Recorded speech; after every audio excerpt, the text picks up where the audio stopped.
Hey everyone, as I'm recording this, I am just back from some time on the road, speaking at a few conferences and at a few different organizations' events.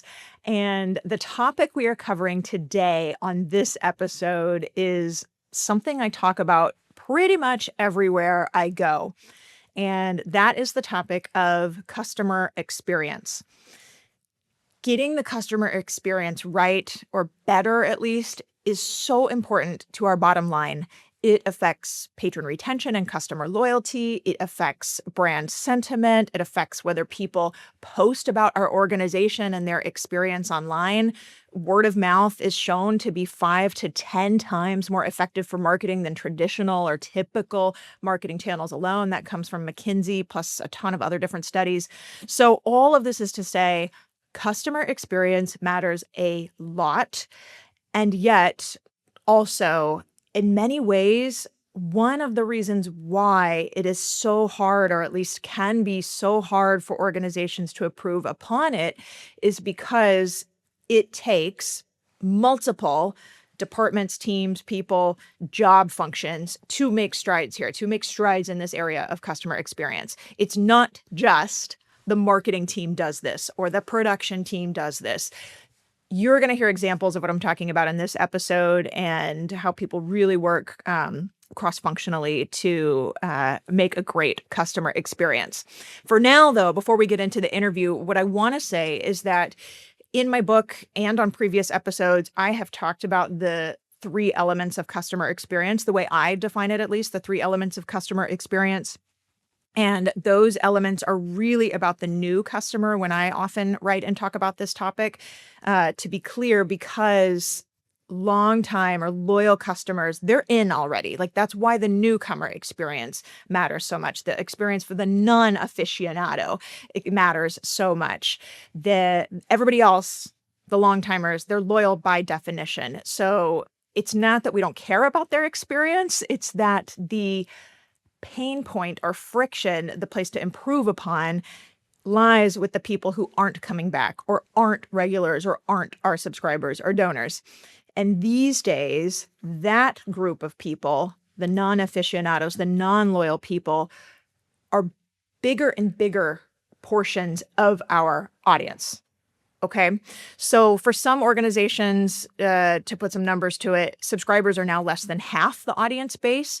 And for some, it's like way less than half, like 25, 30% of the audience are subscribers, which means, one more time, this non-subscriber, non-loyal, less loyal group or newish, newcomer-y group is the majority in many cases now of our audience. So our job is to help move them beyond that point of newish, less loyal category.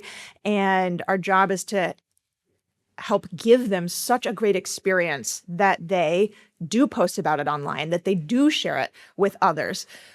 We generate more revenue when we achieve those things. That's why we're talking about it. And definitely we generate more revenue when they become more loyal, frequent buyers, subscribers, and ultimately, hopefully, donors. That's the job. That's the task before us. So that is why all of that put it together. That is why customer experience matters so, so much. Now, the 3 F's of customer experience that I wrote about in my book, and we're going to look at one of these in particular today, is you want to have a newcomer focus on the website. You want to be newcomer friendly in your venue, and you want to be newcomer facing in your marketing. And today we're diving really into the second one on that list, being customer friendly and especially newcomer friendly in the venue. If you want more on the other 2, newcomer focus on your website, newcomer facing marketing, you can go look up, I would say episode 26 is where you should go. It's called Do This One Thing to Make the Biggest Difference in Your Sales and Fundraising. And also episode 46, it's called 5 Steps to Using UX Design and Arts Management. Both of those cover these other areas of the newcomer experience. So, okay, last thing I want to share to set up this topic today is just a little bit from a new report that just came out from Eventbrite. I know some of you use Eventbrite as your ticketing platform. They released, it doesn't matter if you use them or not, they released a report called the Social Study Report, How Gen Z and Millennials Are Redefining Live Experiences in 2026. So all about the experience. That's why I just want to share a little bit with you here. If you listened to last week's episode, you know we looked at a lot of data, lot of larger trends in the field. So if you have not listened to that yet and like these stats I'm about to share or want more, find yourself wanting more, go back to episode 1 of this season and you can get all kinds of data, stats, facts, trends, all kinds of things going on that larger zoom out view of the field these days. And so now here are a few things from that Eventbrite report that I found relevant and insightful, particularly as it relates to our topic today of customer experience. They found that 54% of their survey respondents, millennials and Gen Zers, say they want surprise elements. Surprise elements is part of the experience. They want surprise performances or surprise guests or surprise lineups. And I have to say, immediately when I read this, I thought about the Super Bowl, thought of when Lady Gaga appeared at the Super Bowl halftime show, and we didn't know that was coming, and the internet went nuts for that, right? So those kind of surprise elements. It doesn't have to be artists. I'm just sharing what the study found. Another thing they found is that over half of their respondents say that they trust people, not platforms, for recommendations in terms of what events they should go to. This underscores everything I already said at the top, why word of mouth is so important, why social media by others over the brand account is so important. Like, we need people talking about the experience they had with our organizations, because the trust factor in extending and elevating our brand is so much higher when that happens. Okay, next thing they found is that events, this is a quote, events that combine multiple niches, cultures, or scenes let people show up as their whole selves. Okay, now that's kind of deep, I think, but events that combine multiple niches, cultures, or scenes let people show up as their whole selves. I think this is such an important takeaway for us because sometimes we tend to silo our programming or oftentimes even as the case may be. And so this is really trying to free us to break out of that a little bit.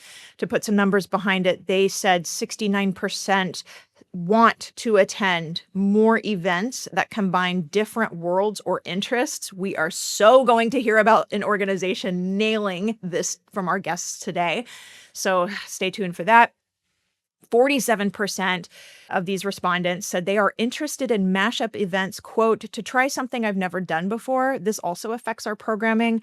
The survey respondents said they actually talked about movie concerts in their report. The survey respondents like the movie concerts, but they say mix it up with film, TV, pops, other genres of music into the program. Put it along with the Beethoven, for example. Again, that gets back to not siloing our programming so much, but people want to see, I think, the totality, or at least some spectrum of the totality of themselves reflected in our programming and what we present. So anyways, like I said, we're going to hear so much more about that today, so we'll get into it. 54% of their survey respondents said they want to feel like this night, this event was special in some way. They want to feel like it cannot be reproduced. This 1,000% matches the Orchestra X user experience research my orchestra did over a decade ago. And here we are 10 years later. It's the theme for the whole season. What does changing the narrative look like 10 years later? So here we are. It just comes back again is the point I'm trying to make. And literally in that original UX customer experience research, they said, quote, I want to know what makes this concert special. So one more time, 10 years later, different study, different report that is illuminating the same sentiment from millennials and Gen Z audiences. Okay, final quote. They say, for this generation, unpredictability signals quality. Let me say that again, because that is a real shift. Unpredictability signals quality.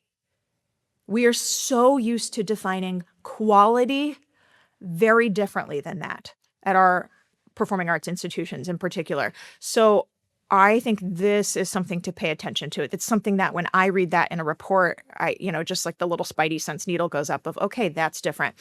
Today, we are going to look at an organization that does so many of these things very, very well. We are talking about the customer experience, specifically in the venue, and I have a case study, an example I think you're going to love. I'm Aubrey Bergauer, and welcome to my podcast. I'm known in the arts world for being customer-centric, data-obsessed, and for growing revenue. I've been called the Steve Jobs of classical music and the Sheryl Sandberg of the symphony. I've held offstage roles managing millions of dollars in revenue at major institutions, been chief executive of an orchestra where we doubled the size of the audience and nearly quadrupled the donor base, and wrote a best-selling book on the business of the arts. And I'm here to help you achieve all these same kinds of successes. In this podcast, we are sorting through data, research, and business strategies from inside and outside the arts, applying those findings to our work, and bringing in some extra voices along the way, all to build the vibrant future we believe is possible for our institutions and for ourselves as offstage administrators and leaders. You're listening to The Offstage Mic. Support for this season of The Offstage Mic comes from Evolve Arts. One thing I've seen firsthand is that most CRMs make it really hard to run your org like a business. People ask me all the time, Aubrey, is there a CRM you actually recommend? That's why I want to tell you about Evolve Arts, an exciting new CRM that is revolutionizing the art space, and the only one I've seen built specifically to make it easy to execute many of the strategies from my book. Evolve Arts was created by people who were frustrated with the CRM at their own organization, musicians and board members with engineering and tech backgrounds. They created the tool that they needed, so it's built for modern use cases performing arts organizations see all the time. It's extremely powerful while still easy and intuitive to use. In less than a minute, you can send personalized emails to first-time attendees, identify and target patrons in every segment of the long-haul model, and share a discount code with lapsed ticket buyers, inviting them to come back. Their team is responsive and supportive. If you are having conversations about CRMs at your organization, please check out Evolve Arts. That's Evolve without the second E. EVOLVARTS. Search them on Google for free demos or tap the link in the show notes for more information. Our guests today spearhead Mercury Soul, an organization that presents classical music in new ways. That includes mixing classical music pieces with live DJ sets, performing in non-traditional venues, and incorporating incredible production value into their shows. Those are my words. I think they have incredible production value. In one of their most recent annual reports, they say, quote, "We think of our events as concept cars for classical music." You're going to hear them refer to themselves that way later in the interview too. But we think of our events as concept cars for classical music, a bold idea helping to redefine what the classical music experience can be. They say our events serve as a gateway for new listeners to discover classical music, a fresh experience for seasoned fans, and a model of innovation for other arts organizations. Mercury Soul was founded by Grammy Award-winning composer Mason Bates. He has been the composer in residence with the Chicago Symphony Orchestra, as well as composer in residence at the Kennedy Center. Most recently, he is coming off the box office success at the Metropolitan Opera with his latest opera, The Amazing Adventures of Cavalier and Clay. Before all that, earlier in his career, he was composer in residence at the California Symphony, which is the orchestra I used to run. So him being an alum of that program is how we first met. And that's about when I discovered Mercury Soul as well. So to insert my journey along here, I first learned of Mercury Soul when I moved to San Francisco in 2014. And back then, even, I was really impressed with what they were doing, went to several shows, was later invited to join the board in 2019, and was and am very happy to be a part of that organization in that way.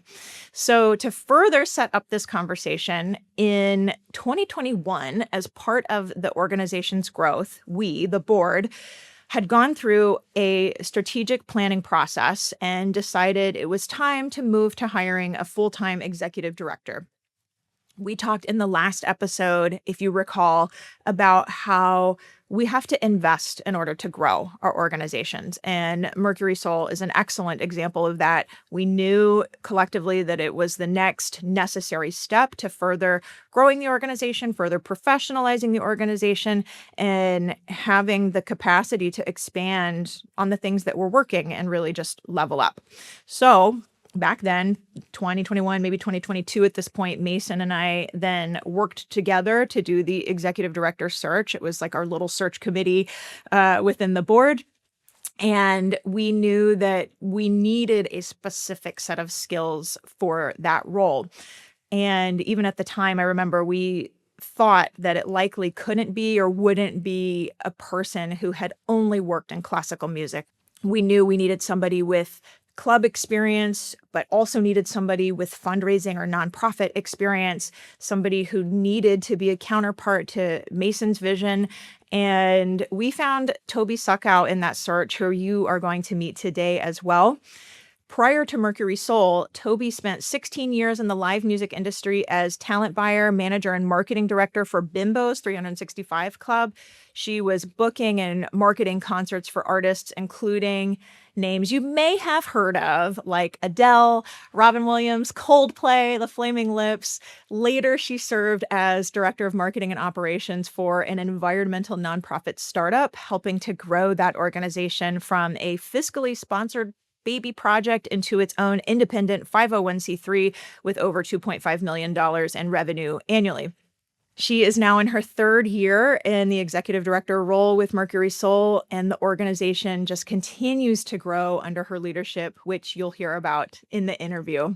I am so happy to welcome to the show Mercury Soul founder and artistic director Mason Bates and executive director Toby Suckow. Welcome.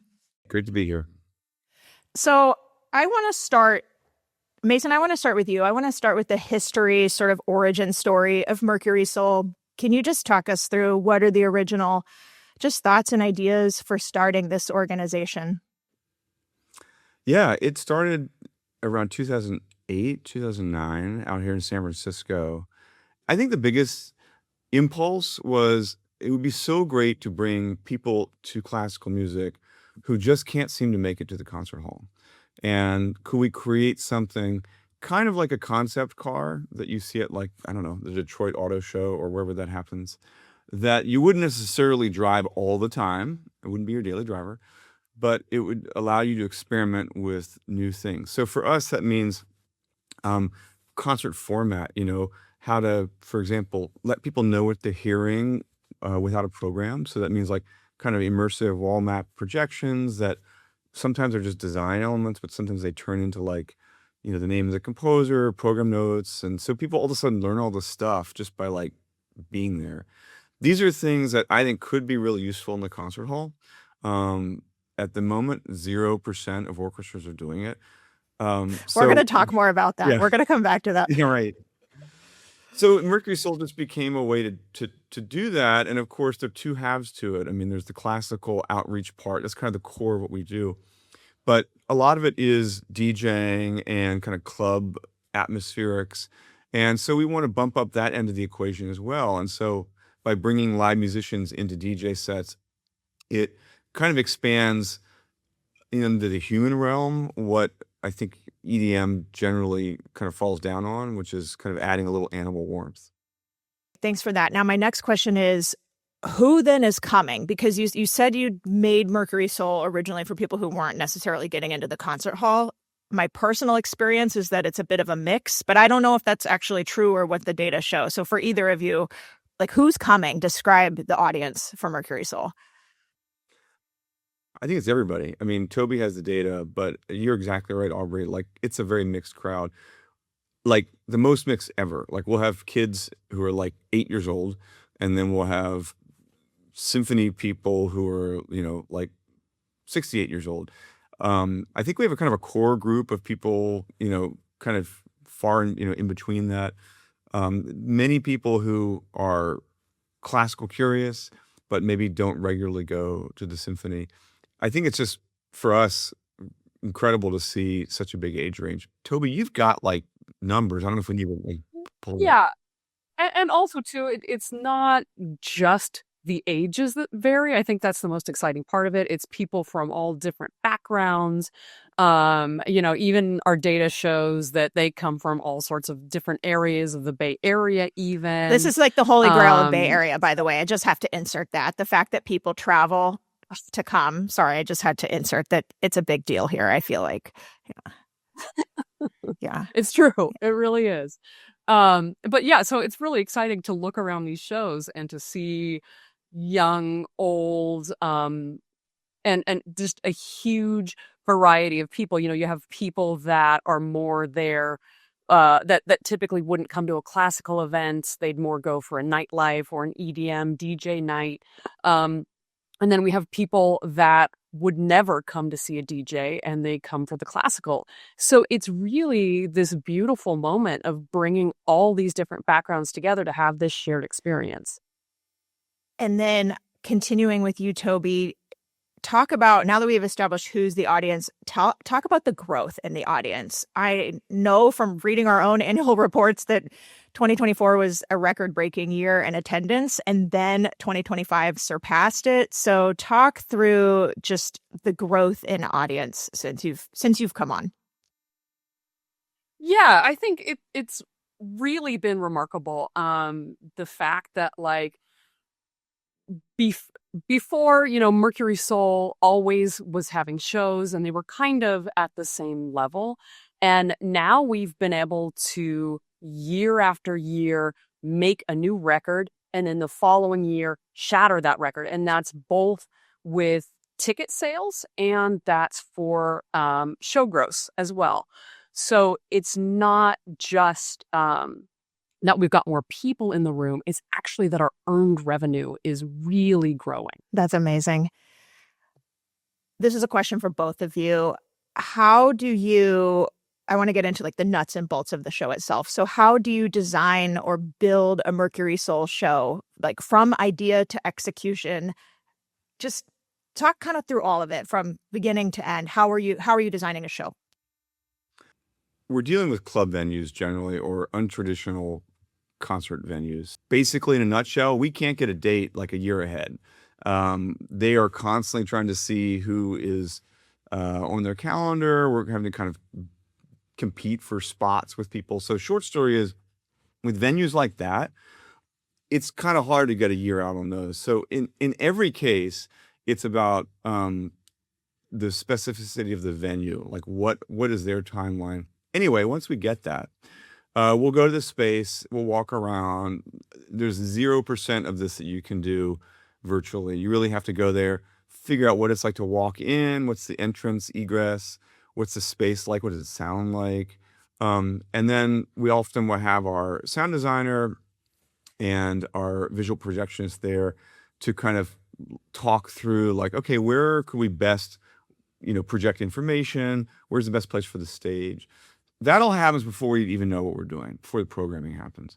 And once we get to those answers, we'll start talking about, okay, what would be great in this space? So Grace Cathedral or St. Joseph's Society for the Arts, these are massive cathedrals that might point towards more resonant music that doesn't sound bad if it has a 7-second reverb. Okay, so that doesn't mean you only need to play Philip Glass or Max Richter. You can do Gesualdo, you can do like Gabriel Elena Franck, but you kind of need to program working with the space or the space will win. So those are big picture things. And then often we try to figure out pretty early, what is the core ensemble? Is it like a 15-member brass ensemble that could sound really amazing in a cathedral? Or is it like a miniature string orchestra? And then separately, there's sort of like the wild card element. What would be cool to do? In this space at St. Joseph's with a nice stage for dancing. Okay, can we talk to people from SF Ballet, get them to come in? Or, if we're at, let's say, the Vita Brevis Club, this private space, could we get some kind of pop-up thing that goes through the crowd, kind of performance like that? So much of it is reacting to the space. And I guess the big question that some of your listeners might be wondering, Aubrey, is that Is repertoire important? Yes. It's the core of what we do, which is presenting, great music from 500 years of music history. But it's not the center of our marketing. Our marketing is basically our name and the experience. And so I'm just here to tell you that there's awesome stuff that people don't love if they're in marketing departments, like Janacek, because it looks weird. People don't think, our marketing departments think people won't go. And so that's a really hard business to be in, because it means you only can promote like top 4 things. So anyway, we don't really have to worry about that as a driving factor. We really are thinking about what's going to work artistically. I have multiple follow-up questions to all of this. Okay, I want to come back to venues in a moment. I want to stay on repertoire for a second, though. So you said something I really love about Mercury Soul, which is that you mix it up, that it runs the gamut. Like, I even remember just seeing like everybody go nuts when the ensemble started playing the theme to Succession. And all of those things are just in the same night. You hear all of that. So my question is, did you do this since the beginning? I actually don't know that answer. Or has that mix of repertoire evolved over the years? So it's changed. It started out as like a new music show. So we would have DJing, and then we'd have a 12-minute, if anybody's wondering what's the big deal, what is the deal here? It's like a night of DJing, and then you get a 12 to 15-minute classical set that blooms out of the DJ set. And by blooming out of it, I mean it actually mixes in. There's like hand signals and lights to get people to line up. And then boom, blackout. Then we do a set of classical music, and then we go backwards, go back in the DJ set. So if you're just wondering what this is, that's what it is. It was kind of like a new music show. And to be honest with you, it was a little challenging just for an audience member. Like, the DJing wasn't, we have to make things meet in the middle. Like, the DJing is dance floor friendly and it's cool, but it's not like, your top 40, like EDM kind of slammed against, like Rihanna or something. I mean, it's a little bit more abstract. So the DJing was a little more abstract, and then the classical music was not what normally people think of as classical music exclusively, like it'd be super hectic modern music. So that's evolved over the years, and what we started to realize, a lot of people that come to our shows have never really heard a lot of classical music. So we really wanted to have more classical music presented from the full range of things. So now it's become something that might travel from, like you said, Hildegard to Arvo Pärt to today or something. And there is still a lot of new music on it. I mean, I actually create a lot of these interludes that link up. It's kind of like docking with a spaceship, where the ensemble will kind of link up with me, DJing, or Justin Reed, our other DJ, or Rob Garza. So there's a lot of stuff composed, and then we will feature new music. But it won't be like the only thing that we do. And honestly, as a audience member, this is weird to say as a composer, but here we go. I kind of like it when all concerts, have a large mix of music. As a composer, it's nice to be contextualized alongside, music from the classical era or some other time. Also, just facts. It can be a little taxing for listeners to hear 5 new pieces. It can be hard for the players. So it's kind of what I like personally, but also I've kind of evolved to make it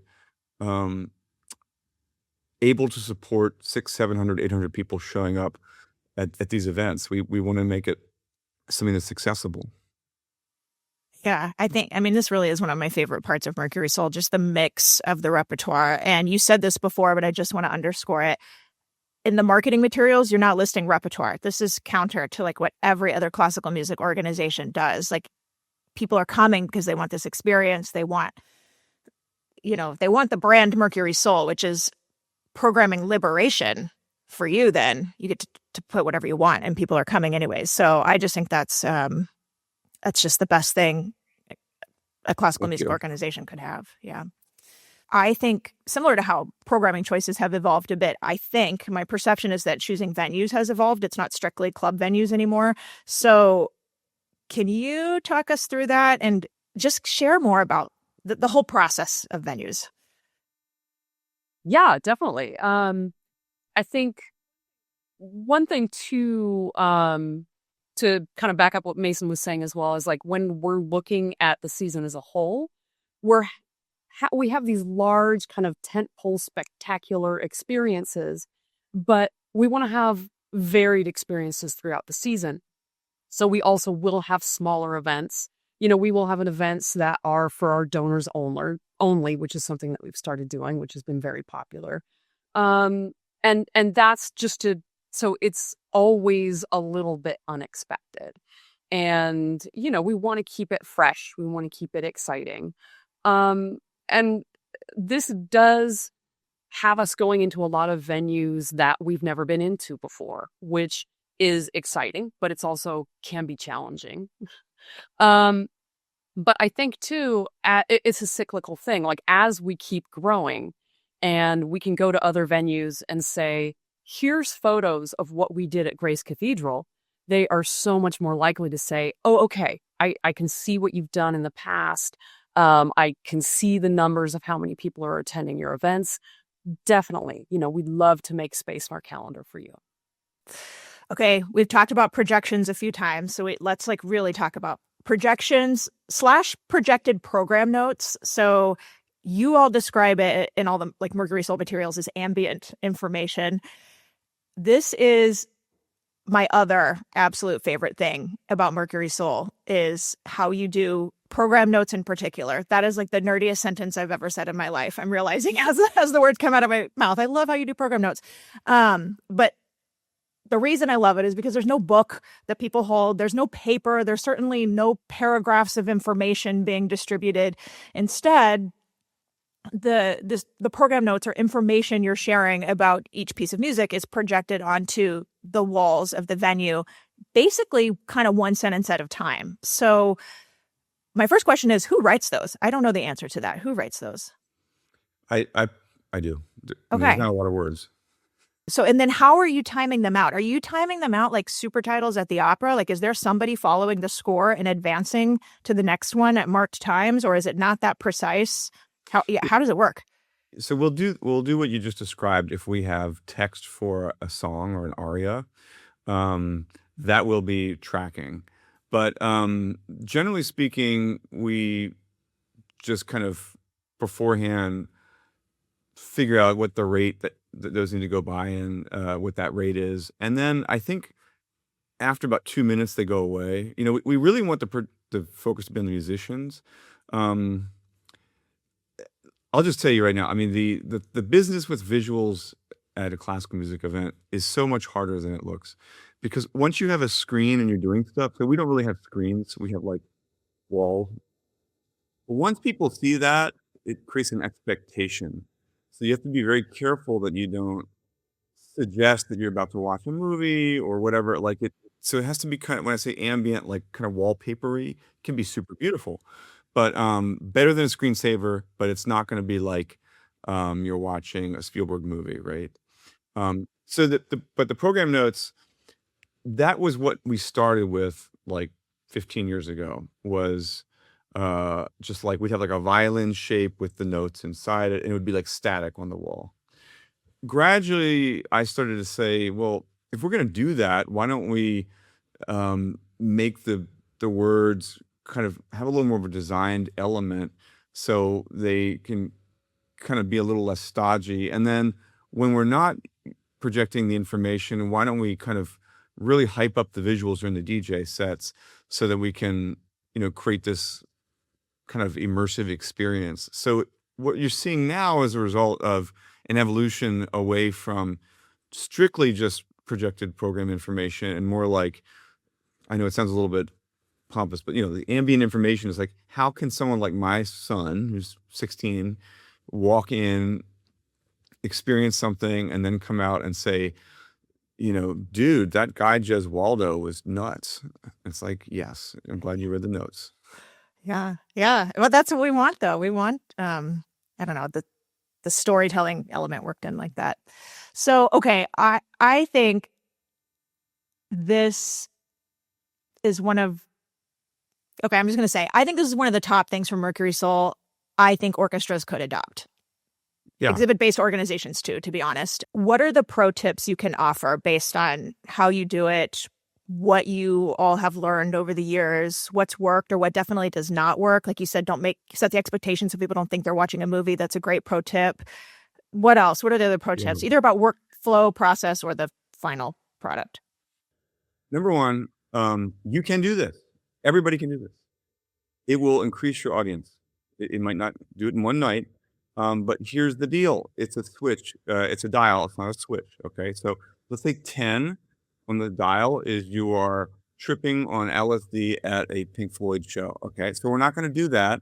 We're going to turn it down. Okay. Because remember, this is an orchestral event. It's about the orchestra. So I think you need to lower the lighting. Okay. It cannot be one of these half-lit things where like you see every empty seat in the house. So that's number one. That has to happen. Number two is the question that, is this on a giant screen over the orchestra, or is there a way to use some walls or blank space around the orchestra? If you can do the latter, that's better, because when you go and you see a big screen over an orchestra, it makes you feel like you're going to a drive-in movie or something. It creates that expectation, and then you're kind of like waiting for this show. Whereas if you can utilize or use some just flat space, it goes away. So the perfect thing would be holograms, things that just appear. Okay, we're not there yet, but that's kind of what you can do on walls. So if you can do that, then you're almost all the way there. You need to have a projection designer. Okay. The thing is, this is not like designing, like the Bay Bridge Lights or something that takes like a team of 50. You can kind of keep the expectation lower, where you're just going to see program information, maybe static on one wall, drift away, maybe it comes up, movement changes or something. So you don't need somebody that's like studied at the Pixar School of Projection Design, but you do need somebody to do it. Let's just face it, somebody in the marketing department doing it on the PowerPoint, probably not going to look very good. So your cost is basically that projectionist. So that's not very expensive. But then there's the issue of what's your screen format, and you have projection equipment there. So the last thing I would say, so those are things you need to get over. But the biggest obstacle is people and people's perceptions of things. And here it is. I really believe this is true. Sorry, people in the operations departments. I know we're partners in many shows, and I love you. But often the operations people are the ones that somehow prevent this kind of thing from happening. Because of, we have to have the lights on so that we can see the Playbill program, and that's part of our contract or whatever. Or, oh my God, somebody will start talking about safety. Okay. Like, when was the last time people died at a concert hall because the lights were too low? Let me know. I'm curious. But usually there's just some resistance to changing anything. And so that's the thing you got to deal with. And, Aubrey, when you were at the California Symphony, or when you're advising all these orchestras and opera companies and arts companies around the country, you have an incredible way of like inspiring teams to do things that like improve not only the people, like the audience showing up, but the musicians love it. You're a musician, they love, so you know how to talk to people about that and how to get them to make changes that might seem like a big deal, but actually are just moving us to stay up with things. And so, everybody that's listening, keep listening to Aubrey, because the way to get through those people roadblocks is the offstage mic. Well, thank you for that. Spoiler alert, the whole point of this episode is so hopefully people want to try these things. But jokes aside, what you said about this being a dial, not a switch, that's what's important for organizations, because that's how you make change. And I talk about that a lot. How do we what's the baby step we can take? What's the smallest test? I think if it has to be words on a screen as a baby step, fine, because you got to start somewhere. So that's my kind of hot take in response to that. But yeah, I appreciate all of what you're saying there. Let's say you're running your performing arts organization more and more like a business, Insights are clicking, dots are connecting. You're hungry for more eureka moments. But what holds a lot of organizations back is just not having time to assemble the data you need. Bolero is a new tool for performing arts organizations that creates comprehensive, beautiful reports that give you simple answers to many of your complex questions. Questions like, what programming actually brought in new audiences? How much of our audience returned this year compared to last? What events do people drive further in to see? The data to answer these questions already lives deep in your CRM. Bolero reveals these answers so you can stop digging through data, sometimes even jerry-rigging across spreadsheets, trying to extract what you need. I know, I've been there. And instead allows you to spend your time thinking, planning, and making decisions. If you want clear reports created with your ticket data in a fraction of the time and at a fraction of the cost compared to consultants, head to www.hellobolero.com/changingthenarrative and click Let's Talk at the top of the page. Bolero will be at both the Opera America and League of American Orchestras conferences this year. If you're attending, go say hello to Bolero. And if you book an introductory call before this season of the Offstage mic ends, the founder of Bolero will help you identify 5 additional questions not already a part of their question bank to custom build for you and your data if you decide to work together. Go to www.hellobolero.com/changingthenarrative to take the first step. This topic of experiences is so fascinating to me from a research perspective. There's actually research on how to design and build great experiences. And I just want to share, I want to share a quote from these 2 researchers, Chip and Dan Heath. And they did a bunch of research on the power of moments. That's the title of the book about experiences. But why I want to share this is because it starts to get into some of the solution to the challenge we were just describing of people and personnel and how do we move people forward. So the quote from their book is, they say, caution, even with the simple 3-part recipe, which they outlined in their book, moments of elevation can be hard to build. They are no one's job, and yet they are easy to delay or water down.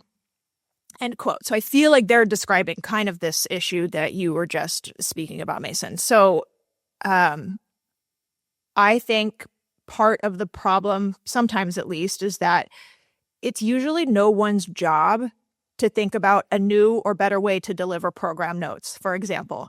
Like that's in nobody's job description. But at Mercury Soul, it is. Like you've made it part of your job, part of the team's job. So what I want to know is, can you guys talk through kind of practically who does what, not just projections or program notes, but like all these different roles? Like there are other contractors, you're bringing others in for every show. Like what are the roles? Just so people listening can practically think about like what does need to be assigned to somebody as part of their job, whether contracted or somebody's full-time job, if they want to start thinking about incorporating any of these elements. Well, we have a sound engineer. Zach Miley is our lead. It's usually important when you're dealing with these kinds of spaces. This would not be relevant for people in a concert hall, although there's always a sound guy around. We have a lighting designer, hugely important because when you're going from a DJ set to, let's say, like a piece that is written 400 years ago, you can't just like switch that. You have to guide the listener. And so we will kind of slowly bring up the lights on the musicians, kind of dial things down actively in the club. So anyway, that's integrated into the experience. How could that work in a symphonic setting? You don't, even little tiny things like very subtly changing the coloring between movements, that's helpful. It seems small, but it's helpful. We have a projectionist named Mark Johns, who's a brilliant guy from the future. And of course, our lead is Toby. I know we've done the bios, but she's amazing. Toby, you have a number of people that like assist and help out, from the youth ambassador side to personnel management. I mean, do you want to say anything about that? Yeah. So, we definitely have another big part of this too is stage management, especially when we're putting on something that needs to be very synchronized with program notes and lighting, at these exact times. We have to have somebody that's making this, calling the show. We need to be somebody that have someone that's backstage, that's, bringing the artist out at the correct time.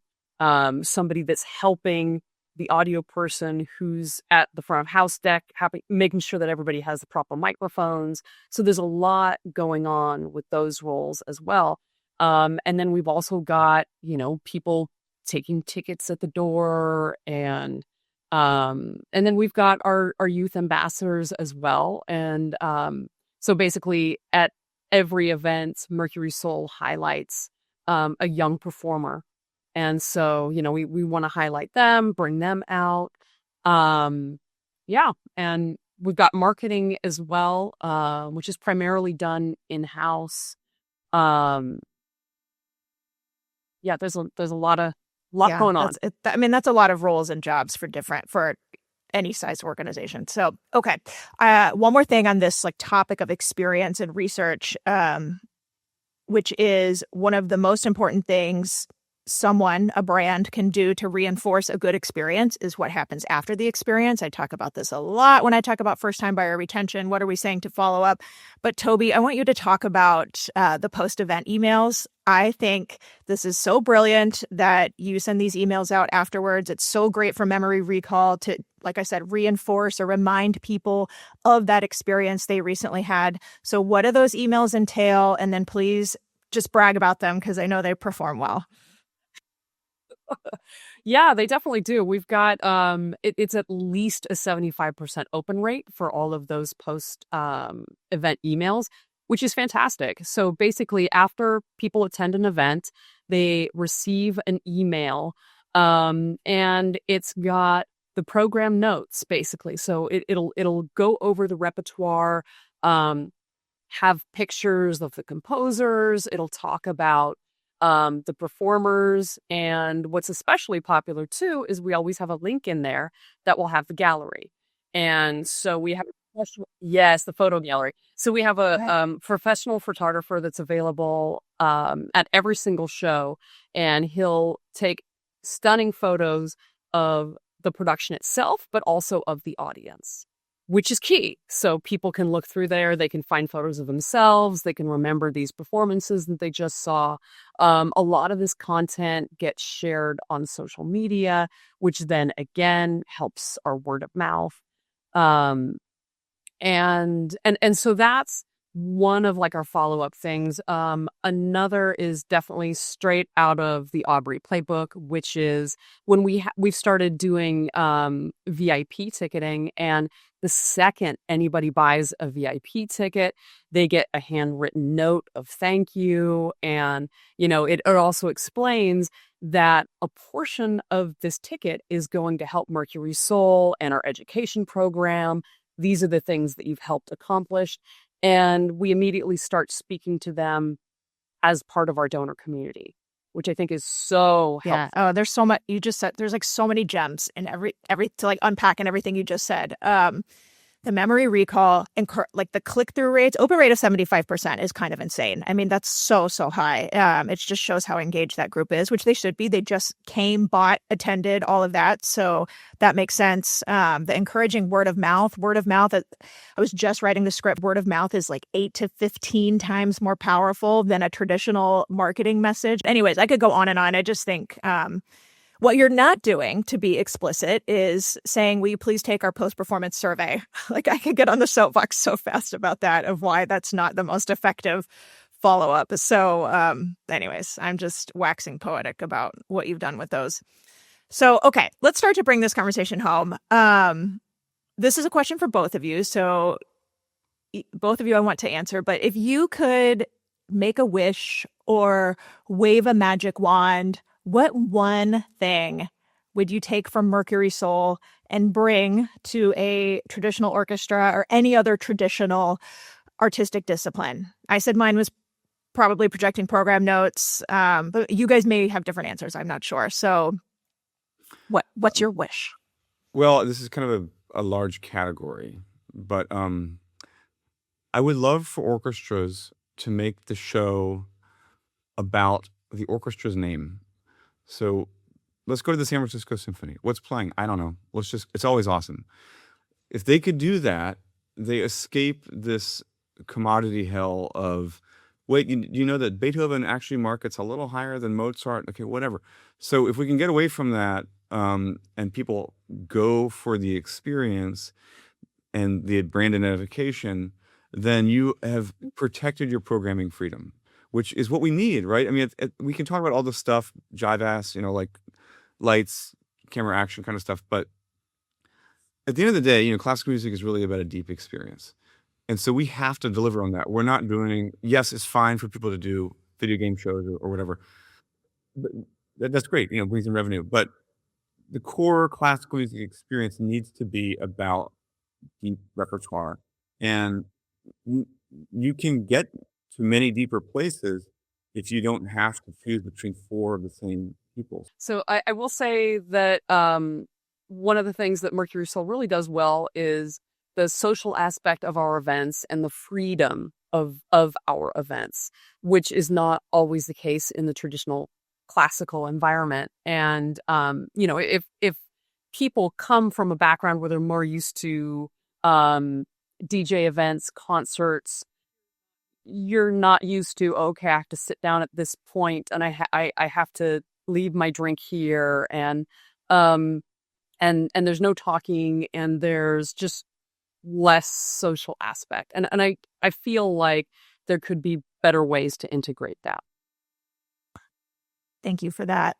I just have to say, for everybody listening, you guys have heard me say this a million times, but for everybody listening, the growth starts with the audience. There's no pipeline for the fundraising otherwise. So I think you're doing so many things right and so many things well. I'm clearly biased. I've clearly drank the Kool-Aid, but building on success, that was a theme in both of your answers. I think that's a good way to end it. Not a lot of organizations right now get to say kind of every category of revenue is growing.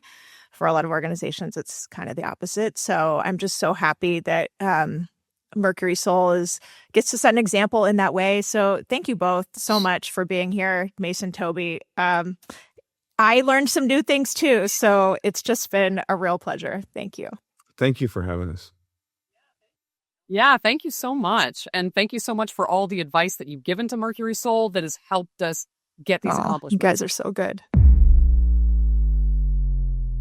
Okay, Offstagers, thank you so much for being here as season 6 has gotten underway. If you listened to the previous episode, you know that we just hit a big milestone, our 50th episode of the Offstage mic.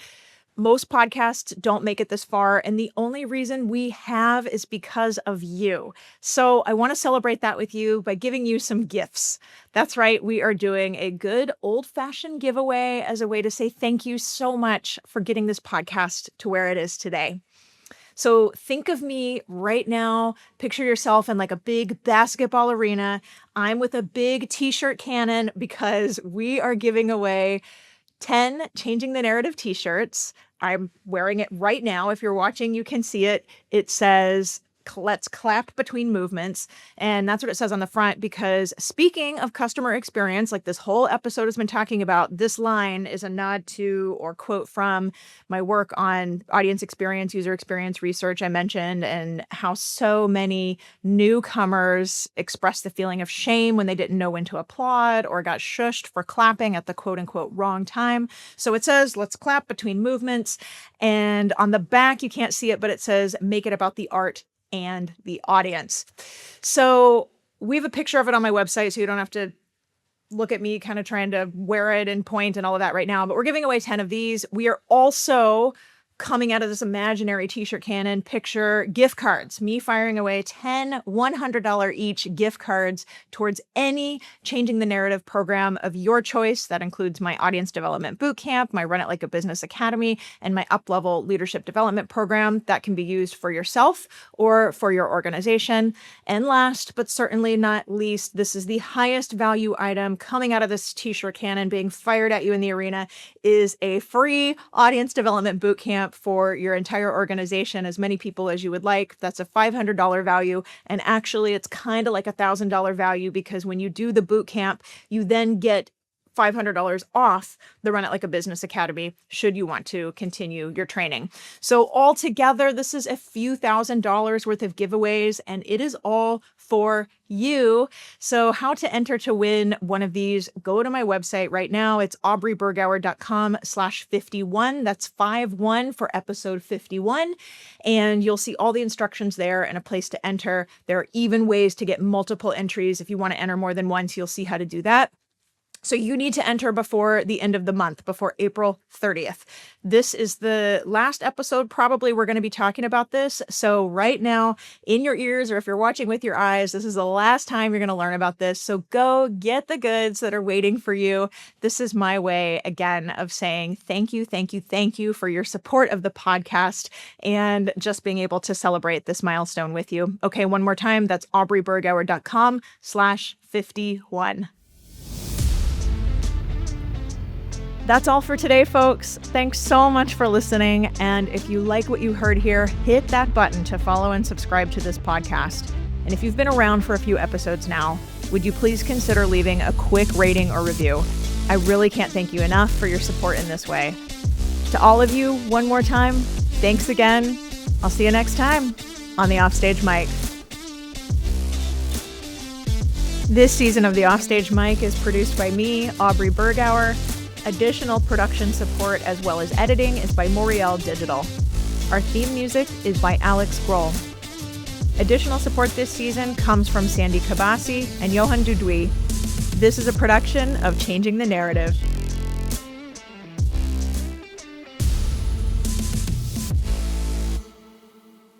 This podcast is brought to you by Moriel Digital.